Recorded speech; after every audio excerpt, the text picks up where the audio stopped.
बिस्मिल्लाहिर्रहमानिर्रहीम। अस्सलाम वालेकुम। एम्प्लॉयज़पीडिया के प्लेटफॉर्म में खुश आमदीद कहता हूँ, सलाम अर्ज़ करता हूँ। पिछले कुछ अरसे से मुलाजमीन के मुतल्लिक, मुलाजमीन की पेंशन, ग्रेजुएटी, कम्यूटेशन के मुतल्लिक बहुत सी बातें हो रही हैं। IMF का वफद पाकिस्तान के दौरे पर है, उससे क्या मुज़ाकरात हुए हैं, हुकूमत ने उसको क्या यकीन दहानियाँ कराई हैं। इस सिलसिले में रोज़नामा उम्मत 20 मार्च 2024 को कराची से एक ख़बर नशर हुई है कि जुलाई से पेंशन का नया निज़ाम लागू होगा। ये IMF के हवाले से बड़ी ब्रेकिंग न्यूज़ है। IMF मुज़ाकरात के बाद की ये सूरत हाल है। इसमें फैमिली पेंशन के साथ क्या हुआ, कम्यूटेशन के साथ क्या हुआ और NFC अवार्ड के साथ भी IMF ने बड़ा स्ट्रेस किया, उसके साथ क्या हुआ। जुलाई 2024 से पेंशन का नया निज़ाम सिर्फ़ और सिर्फ सिविल मुलाजमीन पर लागू होगा, बाकी किसी पे भी नहीं होगा। IMF ने यह भी कहा कि महंगाई कम करने के इक़दामात पर ज़ोर दिया जाए। अपनी पाकिस्तानी गवर्नमेंट से मीटिंग के बाद IMF ने अमेरिकन और यूरोपीय यूनियन के जितने भी इस मुल्क में सफ़ीर थे उनको भी इस सिलसिले में जो है ब्रीफिंग दी।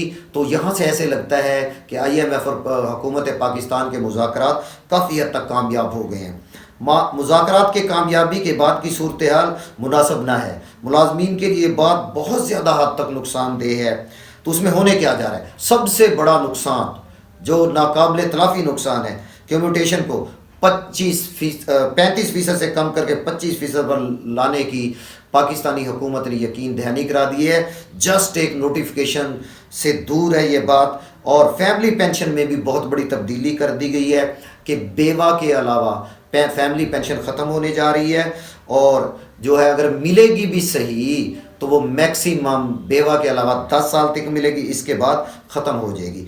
आपकी पेंशन और दीगर वाजबात जो एक सरकारी मुलाजम को रिटायरमेंट पर मिलते थे वो आखिरी तनख्वाह के मुताबिक मिलते थे, उसमें भी बहुत बड़ी तब्दीली की जा रही है। और उसमें तब्दीली ये है कि आखिरी 3 साल की तनख्वाह को जमा किया जाएगा, उसकी औसत निकाली जाएगी, उस औसत की बुनियाद पर फिर आपकी कम्यूटेशन और पेंशन और इन तमाम किस्म की कैलकुलेशन होगी और इससे भी मुलाजमीन को शदीद किस्म का नुकसान होगा। दूसरी बात, फैमिली पेंशन बेवा तक महदूद होने जा रही है। अगर बहुत ज़्यादा रियायत दे दी भी गई लेकिन ये भी अभी तक कंफर्म नहीं है तो वो 10 साल से ज़्यादा इस पे नहीं होगी।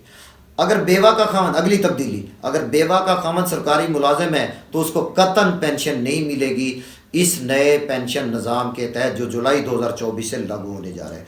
अगर एक से ज़्यादा पेंशन मिल रही हैं तो वो भी नहीं मिलेगी, सिर्फ़ और सिर्फ एक पेंशन मिलेगी।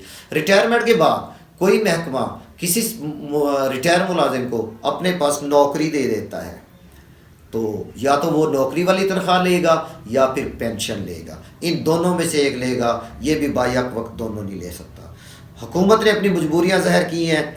IMF ने पाकिस्तान में मौजूद जितने भी गैर मुल्की सफ़ीर थे उनको भी इस सिलसिले में ब्रीफिंग दे दी है। तो मोहतरम मुलाजमीन, पेंशनर्स, ख़वातीन व हज़रात, मेरे भाइयों और बहनों, ये वीडियो आपने पूरी सुनी, इसमें देखा कि जुलाई 2024 से पेंशन का जो नया निज़ाम लागू होने जा रहा है उसमें सरासर सिविल मुलाजमीन को बहुत नुकसान है और ये सिर्फ़ और सिर्फ सिविल मुलाजमीन पर लागू होगा, बाकी किसी मुलाजिम पर ये लागू नहीं होने जा रहा। और उसमें जो है आपने देखा कम्यूटेशन भी कम होने जा रही है, आखिरी तनख्वाह पे भी आपके वाजिबात नहीं बनेंगे, बेवा की पेंशन में भी तब्दीली होने जा रही है, एक से ज़्यादा पेंशन नहीं आप ले सकते। रिटायर होने के बाद अगर मुलाजमत करते हैं तो फिर भी आपको पेंशन नहीं मिलेगी। मैं उम्मीद करता हूँ कि ये मालूमात आपको अच्छी लगी होंगी। इंशाअल्लाह एक नई वीडियो के साथ आपकी खिदमत में हाज़िर होंगे।